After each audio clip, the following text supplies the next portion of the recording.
नमस्कार। आप देख रहे हैं शिव कुमार मिश्रा ऑफिशियल। आपका स्वागत और अभिनंदन।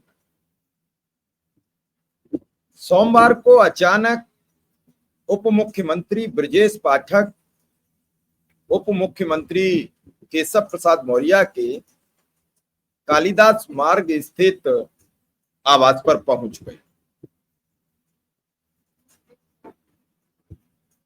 उनके पहुंचते ही लखनऊ का सियासी पारा बड़ी तेजी से अपना स्वरूप बदलने लगा। एकाएक ना कोई प्रोग्राम, ना कोई खबर, ना कोई जानकारी, ना आगे की तैयारी, और केशव प्रसाद मौर्य के घर पहुंच गए ब्रजेश पाठक। इस मुलाकात को लेकर तरह तरीके के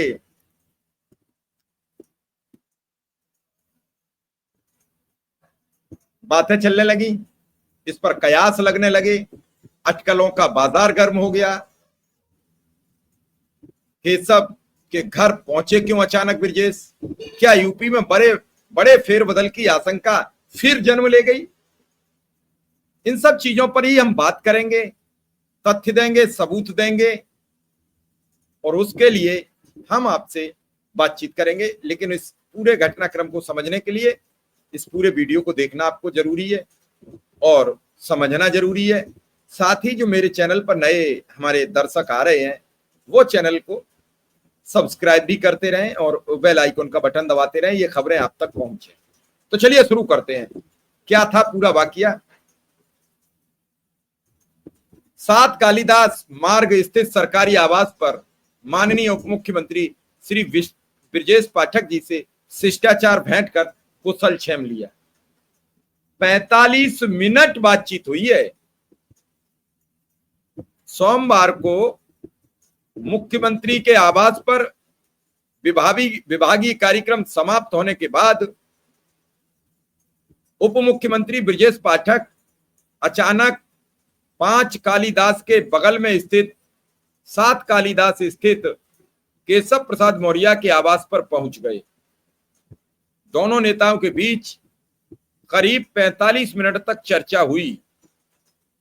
वहां से निकलने पर ब्रजेश पाठक ने इस मुलाकात को शिष्टाचार मुलाकात बताकर सियासी गर्माहट को ठंडा करने की कोशिश भी की, लेकिन फोटो सोशल मीडिया पर वायरल होते ही सियासी गलियारों में इसे लेकर तरह तरह की चर्चाएं शुरू हो गई। काफी गंभीर बातें हो रही हैं, यह तस्वीर बयां कर रही है, और गर्माहट बढ़ चुकी थी।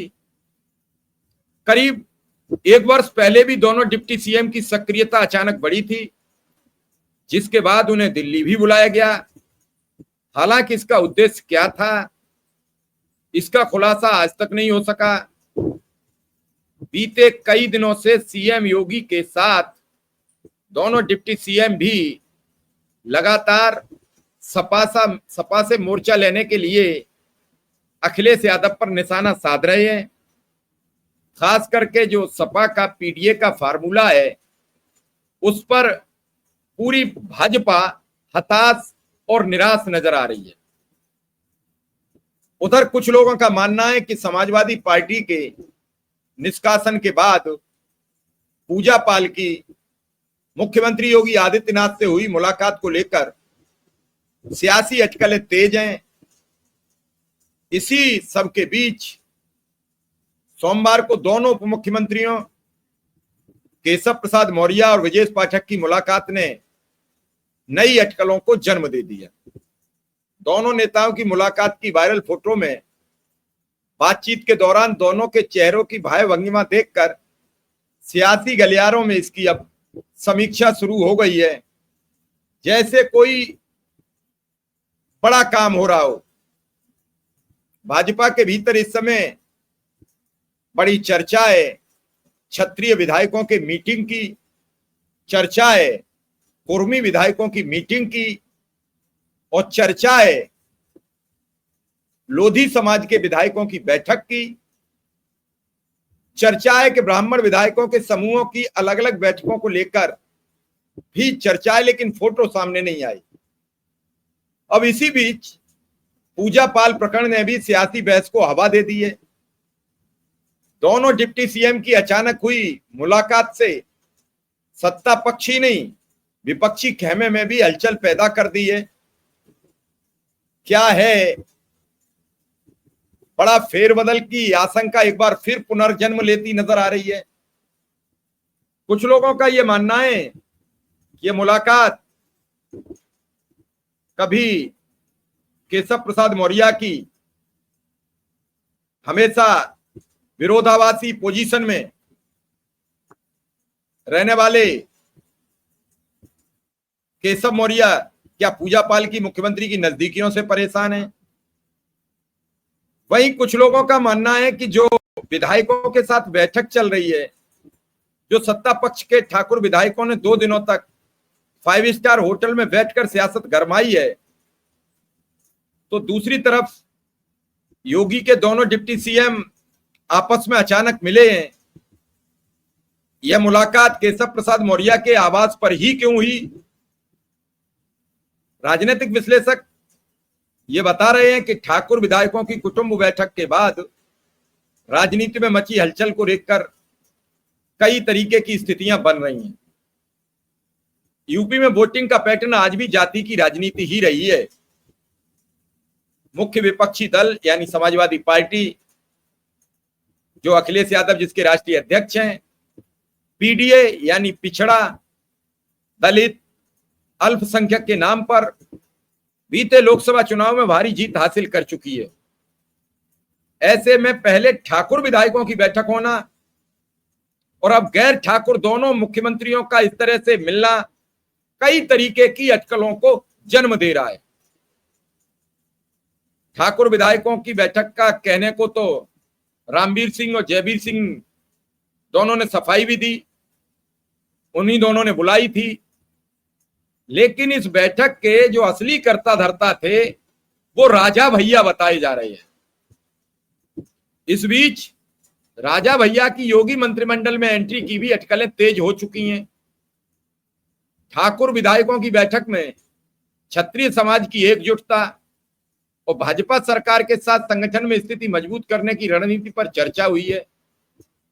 ऐसे में भाजपा में हलचल मचना तय है। अब इसकी रिपोर्ट भी प्रदेश संगठन ने केंद्रीय नेतृत्व को भेज दी है।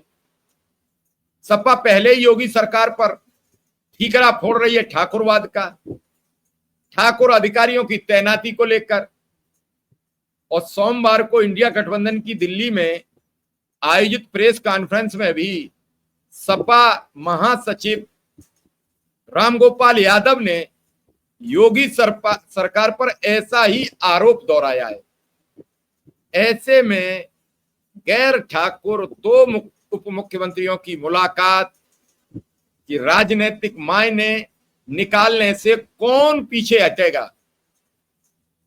कई राजनीतिक विश्लेषकों का यह भी मानना है कि लोकसभा चुनाव में समाजवादी पार्टी को उत्तर प्रदेश में मिली जीत के पीछे पिछड़े वर्ग का बड़ा वोट बैंक है।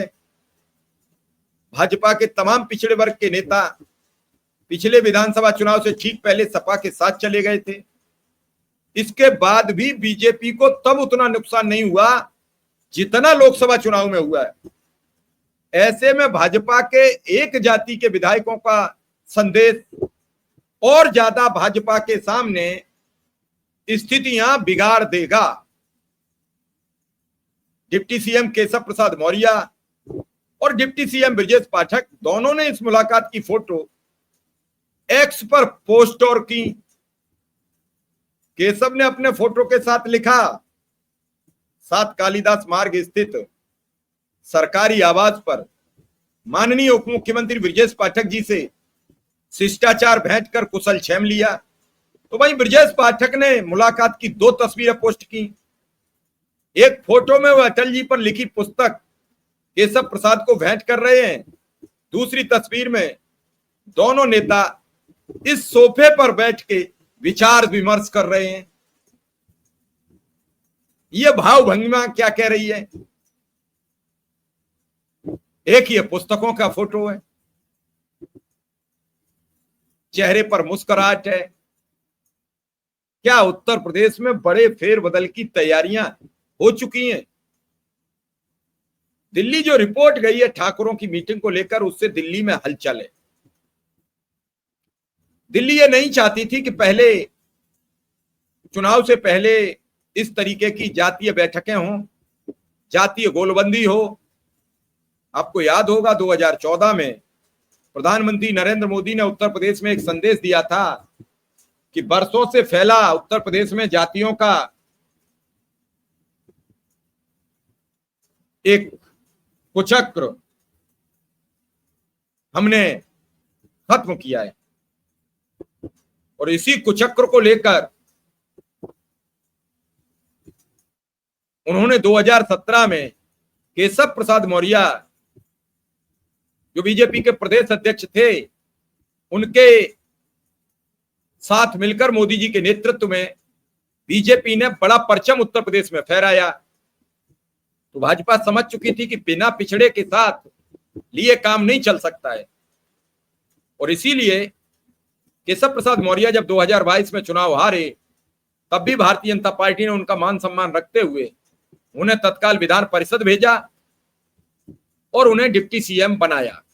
लेकिन अगर अब बात करेंगे तो अखिलेश के पीडीए के सामने अब भाजपा के नेता सभी हताश हैं। उनके समाज के नेताओं की बात नहीं सुनी जा रही है। खुद केशव प्रसाद मौर्य की बात को भी बहुत वजन नहीं मिलता है। ऐसे में भारतीय जनता पार्टी के दोनों मुख्यमंत्री एक जगह आकर क्या कोई ऐसी तैयारी कर रहे हैं जो योगी जी को नुकसानदायक साबित हो जाए? इसकी हमें प्रतीक्षा करनी पड़ेगी। समझना भी पड़ेगा कि यूपी में अगर फेरबदल होगा तो किसकी कुर्सी जाएगी, किसके हाथ कमान आएगी। यहां कुछ तस्वीरें ये कह रही हैं कि कुछ बड़ा होने वाला है। इंतजार करेंगे कुछ बड़े होने का। फिलहाल इस खबर से हम विदा लेंगे आपसे। आप सबका आभार, धन्यवाद और नमस्कार।